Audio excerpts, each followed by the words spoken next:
Hi everyone, my name is Benjamin, and in today's video we will take a closer look at Solana Kit so that you are up to speed and ready to build modern Solana applications heading into 2026. So we are going to cover what Solana Kit is and why it's worth using, how it stacks up against Solana Web3.js version 1 and what's actually new, and finally how to connect and subscribe to a RPC plus create, sign and send transactions using the latest, most efficient techniques. And on top of that, all the code will be available for download via our GitHub repository. For more information, you can always check out our official documentation or join our great Discord community.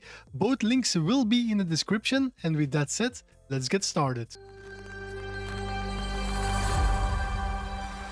Alright, so before we jump into the actual code, let's have a brief look at what Solana Kit actually is. And if you ever built an application using TypeScript for Solana, then you have probably worked with Web3.js version 1. And Solana Kit is a complete rewrite of that library. It was originally called Web3.js version 2, but it was recently rebranded to Solana Kit. And the goal of this library is to be more composable, more customizable, and more efficient than Web3.js version 1. It also takes advantage of modern JavaScript features, like for example the big int for larger numbers, so overall you get a smaller bundle size but better performance. Now, if you have worked with Web3.js, the general flow will feel familiar, of course. For example, when creating a transaction, you still have to build the instructions, create the transactions, fetch the latest block hash, and then send and confirm it. But the underlying methods, they might have different names, and some logic might be extracted away, but in many cases, you'll gain access to more powerful utilities, as the goal of this library was to be more customizable. Now, the good news is, if you have experience with Web3.js version 1 or you have worked with it, switching to Solana Kit won't be a problem. And in this video, we are going to check out some examples, which are the key differences between Solana Kit and Web3.js version 1, so that you have a solid foundation for upgrading any existing V1 applications. Now, since Solana Kit is a full rewrite, there is no step-by-step guide on how to migrate your applications. However, there is helpful notes on the Solana Kit website. And once again, the core concepts of building on Solana, they are still the same. Now, besides that, Solana Kit also introduces some new cool features like codecs, and these are powerful built-in serialization systems. And this codecs you can use with, for example, account data, instruction arguments, and custom binary layouts, because they let you efficiently convert structured data to bytes and of course back to the structured data, which will result in a more type-safe environment without having to rely on third-party packages like, for example, BS58. And we will look at a small example later on in our codebase. Alright, so with that said, let's check out our codebase and look at some of these key differences between Web3.js and Solana Kit. Alright, so this is our code base for today, and as a reminder, all the code will be available for you to download via our GitHub repository, and the link will be in the description. Now, for today's example, we are going to build a simple program that will build, sign and send a transaction, including a memo and a tip, and we are going to set up a RPC connection and a RPC subscription. And we are going to use that subscription to confirm if our transaction was successful by subscribing to log notifications for our wallet. And that wallet we are initially going to decode using the new codec system and make sure that we can turn our BS58 private key into a actual signer key pair. Now, many of the logic that we will have a look at today is also mentioned in the official documentation or in the official migration guide from Solana Kit. So we might jump from code to documentation while we are doing this code review. And with that said, let's check out the index.ts file where everything begins. Alright, so let's have a look at our index.ts file. And the first thing that we do here is, of course, import all the functionality that we will need. And we will initialize the .env.config so that we can access all variables within our .env file here. And I have an example file that you can use to create an actual .env file. And what we do here is specify our SVS RPC URL, both for HTTP requests and WebSocket requests, and also a private key in base 58 format. So then we have the send transaction function itself and the build transaction function. And if we scroll down, you will see that we trigger that send transaction function here once the file loads. So let's have a look at that first. So the first thing that we do here is, of course, import the URLs from our environment file. And we can access these via process.env because we initialized .env here on top. And we will also set a memo message, and that memo message we will send along with our transaction. So we will create a memo instruction that we can send with our transaction. Next, we are creating the Solana RPC instance, and we will also create a Solana RPC subscription. And already here you can see that there is a difference. With Web3.js version 1, we would have created a new instance from the connection object or the connection class. So if we have a quick look at the actual upgrade documentation, you will see that one of the first things that is mentioned is about this connection class here. So earlier we would have created a new connection and we would specify that URL, that HTTP endpoint URL. Now we are creating that using the create Solana RPC function. And the difference is, as explained here on top, that the connection class initially, once it was created, it includes all these methods and functions that come with it. And as you can see here, Kit tries to avoid and not include a single entry point class like connection does. Instead, it offers a set of functions that you can import when they are needed. So what it will do is, once you create this Solana RPC, it will return a RPC object, and that RPC object we can then use to request or do RPC requests against that RPC object. And these RPC requests, of course, they are the ones that are mentioned in the Solana documentation. So if you go to HTTP method requests, these requests we can access then through that RPC object that has been created and exposes this to us via the create Solana RPC method that returns that RPC object to us. Alright, so back to our code. The next thing is the create Solana RPC subscriptions, and this will create a Solana RPC subscription for us that allows us to subscribe to the WebSocket methods. And we can also go back to the initial documentation, and here it says that the create Solana RPC subscriptions returns a RPC subscriptions object which lets us subscribe to the events on the Solana network. And again, the events are mentioned here in the WebSocket methods. So if we create that instance, then we can actually tap into all these methods that you can see here. And we are going to use the logs subscribe method later on to check if our transaction actually went through for our wallet. So these are the RPC WebSocket methods that we will get access to by using this create Solana RPC subscriptions function. Now, once we created this RPC subscriptions instance, we can access it via the RPC WSS variable. And what we do here is return these notifications for that WebSocket subscription that is subscribed to the log notifications method. And we are looking for mentions for our wallet, and we will look at the wallet in a minute. And we set the commitment to processed, and also that is something different. Within the connection class earlier, we would set a commitment level. We no longer do that, and we set that here on the method itself. And of course, we will also trigger the subscribe method, and we will provide a abort signal. And this abort signal just helps us to unsubscribe from any subscriptions that we have set for this subscription instance. And the abort signal will be handled by the abort controller, and that abort controller we can just use to send a abort signal to this subscription to unsubscribe. And what we will do next then is listen for all these notifications without stopping the flow of our script, and that's why we run it in async. And then for every notification that comes through, we are going to look in that payload, and we are going to look within the value and within the logs that it returns to us, because remember, we are subscribed to the log notifications function.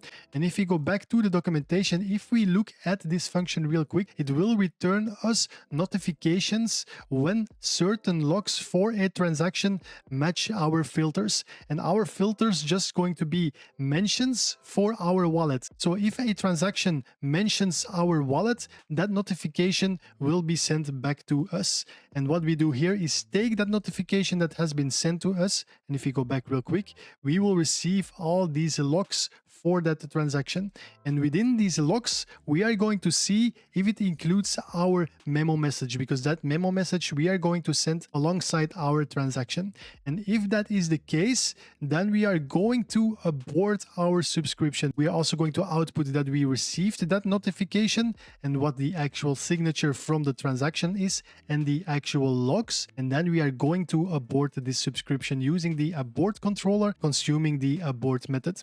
And then again, this subscription will stop and no longer look for notifications. Alright, so before we continue, let's have a quick look at our wallet. And our wallet in this case is our signer. And if we have a look at the load key pair from private key function, which is declared here under wallet in the index.ts file, you will see that we import that private key here from our environment file. And then we store it within the key pair base58 variable. Next, we are going to take this variable and we are going to encode it using the getBase58 encoder that comes with Solana Kit codecs, and that exposes us this encode function here. So if we go back to the documentation real quick, under codecs here you can see that there are many different codecs. So if we look for base 58, you will see this is the codec that we are going to use. And if we click on that real quick, that will expose to us that encode and decode method that we can use to turn these base 58 strings into these bytes that we then can use to create a crypto key pair. So if we go back to our code real quick, this base 58 key pair we are going to encode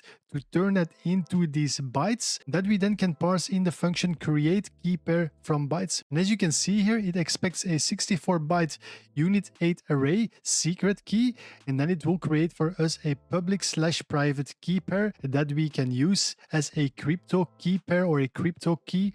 And that crypto key then we can store or parse in the create signer from key pair function that also comes with Solana Kit, and that will for us create a key pair signer. And as you can see here, a crypto key pair needs to be provided, and then we are going to return that key pair or that signer key pair back to our main function here. All right, so that is how we create our signer key pair and store that into wallet. And we could have done this the same way using the Web3.js version 1 library. However, we would have been dependent on other packages like, for example, base 58. And now we could use the native codecs that comes with Solana Kit. So now that we have our wallet, we have access to our wallet address, of course, and that is what we specify here within the mentions for our RPC subscription. So if it mentions our public key address from our wallet, then it will send that notification to us. All right, so next we are going to start with creating our actual transaction. The first thing that we are going to do here is fetch the latest block hash, and also for that we can use that RPC that we created earlier, and then we can tap into that function here, get latest block hash. And this also represents the HTTP method or Solana. And if you go back to the documentation real quick, under the HTTP methods, you will see a function called or a method called get latest block hash. So this is the method that we are going to consume via the RPC instance that we created earlier. So as you can see here, get latest block hash, and that will return to us that latest block hash that we will need to create our transaction. And then we can access that by extracting the value from its response. And that's exactly what we do here. So now we have a variable called latest block hash, and that will hold the latest block hash that has been returned by this RPC instance consuming the get latest block hash method. All right, so now that we have our latest block hash, we can continue by actually creating our transaction. And for that, we have a separate function called build transaction, and what we will provide is that latest block hash, our wallet, which will be the signer, and also that memo message that we want to send alongside our transaction. And once that transaction is built and signed, we are going to store that in the variable called signed transaction. Let's have a look at that function here called build transaction, which is declared here below. Now, as you can see, it expects that the latest block hash, the payer, signer, and the memo message. And the first thing that we will do here is create a memo instruction using the function getAddMemoInstruction. And here we are simply going to provide our memo message. And the memo message, remember, we have it specified here on top. It says, hello from Solana Vibe Station. If you go back down a bit, what we do here is create that memo instruction instruction so that we later can chain it within our transaction message. And in order to do that, we are going to use the pipe method. So pipe will provide us a way to add all these memo instructions or all these instructions within our transaction message and actually create a transaction message by chaining all these instructions within that message. So the first thing that we will do is create the transaction message using version 0. Then we are going to add the transaction fee payer signer, which is our wallet that we provided here, and also provide that latest block hash. And you can see we can use all these functions for that to create that transaction message. Next, we are going to append transaction message instructions, and we are going to provide that memo instruction that we created here earlier on top. And we can actually do the same for providing a transfer instruction. So if I comment out this real quick, and we also have to import these functions and also address, then you can see that we can do the exact same thing. We are going to append transaction message instructions, and we are going to create that transfer instruction using the get transfer sol instruction function. And here we provide the source, which is our wallet, and we are also going to provide the destination. And in this case, for the purpose of this video, this is also our wallet. So we are going to send a fee or a transfer fee or a sol amount to our own wallet, and that amount we specify here on top. Now, once we have chained or add all these instructions within that transaction message, we are going to continue and we are going to return this transaction message. But before we do, we're also going to sign it, and that we do by using the sign transaction message with signers function,